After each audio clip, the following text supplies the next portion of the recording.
বন্ধুরা, আজকে আবার একটা নতুন শিক্ষামূলক গল্প নিয়ে চলে এলাম। এটা আপনাদের শুনে খুবই ভালো লাগবে। এই গল্পটি হচ্ছে একটি হাঙর এবং তার টোপ মাছ নিয়ে। সামুদ্রিক জীববিজ্ঞানী একদিন একটা গবেষণা কেন্দ্রে একটা হাঙর তার অ্যাকোয়ারিয়ামে ট্যাঙ্কে রেখে দিল। কিছুক্ষণ পরে আর কিছু টোপ মাছ রাখল। হাঙরগুলি টোপ মাছগুলিকে দেখার সাথে সাথেই তাদের দিকে সাঁতরে এসে তাদের আক্রমণ করে এবং তাদের খেয়ে ফেলে। সামুদ্রিক বিজ্ঞানী ট্যাঙ্কের আরও কিছু টোপযুক্ত মাছ যোগ করে এবং তারাও অবিলম্বে হাঙরের খাদ্য হয়ে ওঠে।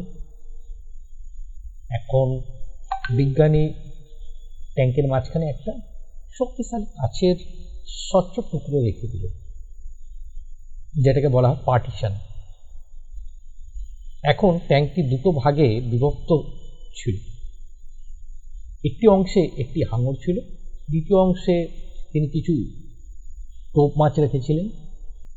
বিভাজক কাচ স্বচ্ছ হাঙরের টোপ মাছ দেখতে পায়। টোপ মাছ দেখে হাঙর আবার তাদের উপর আক্রমণ করার জন্য তাদের দিকে সাঁতরে আসে, কিন্তু সেটি বিভাজক কাঁচের টুকরোটির সাথে ধাক্কা খায়। সে আবার চেষ্টা করল, কিন্তু কাঁচের টুকরো থাকার ফলে টোপ মাছের দিকে পৌঁছাতেই পারছিল।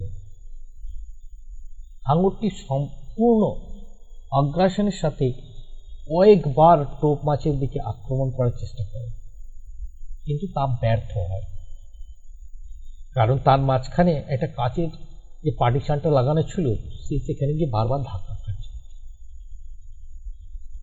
বেশ কয়েকদিন ধরে হাঙরটি সেই কাচের পার্টিশনের দিকে অতিক্রম করার চেষ্টা করে, কিন্তু সফল হতে পারে। অবশেষে সেই হাঙরটা একদিন ক্লান্ত হয়ে পড়ে। সে আর আক্রমণ করতে যাচ্ছে না, কেন বারবার তো সে বিফল হয়ে যাচ্ছে। তখন অন্য পার্টে যে থাকছিল হাঙর মাছটি, সে সেখানেই চুপচাপ থাকা শুরু করল। কিছুদিন পর আবার জীববিজ্ঞানী যিনি ট্যাঙ্কে রেখেছিলেন মাছটিকে, মাঝখান থেকে যে গ্লাসের পার্টিশনটা রেখেছিল সেটা সরিয়ে ফেললেন। কিন্তু হাঙর কখনই সেই টোপ মাছগুলোর দিকে আক্রমণ করতে যায়নি, কারণ তার মাথায় একটা কাল্পনিক বিভাজন মনের মধ্যে স্থির হয়ে গেছিল এবং সে ভেবেছিল যে এটি অতিক্রম করা আর সম্ভব হবে না। এর থেকে আমরা এটাই বুঝতে পারলাম যে অনেক সময় জীবনে ব্যর্থতার আমরা সম্মুখীন হলে আমরা ভেতর থেকে ভেঙে পড়ি আর চেষ্টা করি না।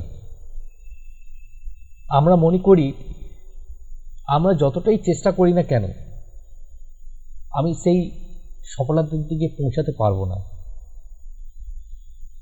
এর ফলে আমরা কখনোই চেষ্টা করতে পারি না।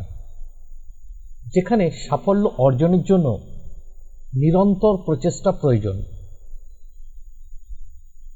পরিস্থিতি কোনো সময় পরিবর্তন হতে পারে, অতএব অতীতের ব্যর্থতাগুলিকে আপনার মন থেকে একবারই দূরে ফেলে দিতে হবে এবং সম্পূর্ণ নিষ্ঠার সাথে আবার কঠোর পরিশ্রম করতে হবে। এইভাবে করলে সাফল্য আপনার পায়ে এসে চুম্বন করবে। দর্শক বন্ধুরা, আজকের এই গল্পটি আপনাদের কেমন লাগলো অবশ্যই কমেন্ট করে জানাবেন। আর যারা নতুন বন্ধু আছেন তারা নিশ্চয়ই সাবস্ক্রাইব করবেন।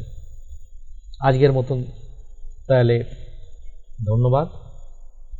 আগামী পর্বে আবার আপনাদের সাথে দেখা হবে।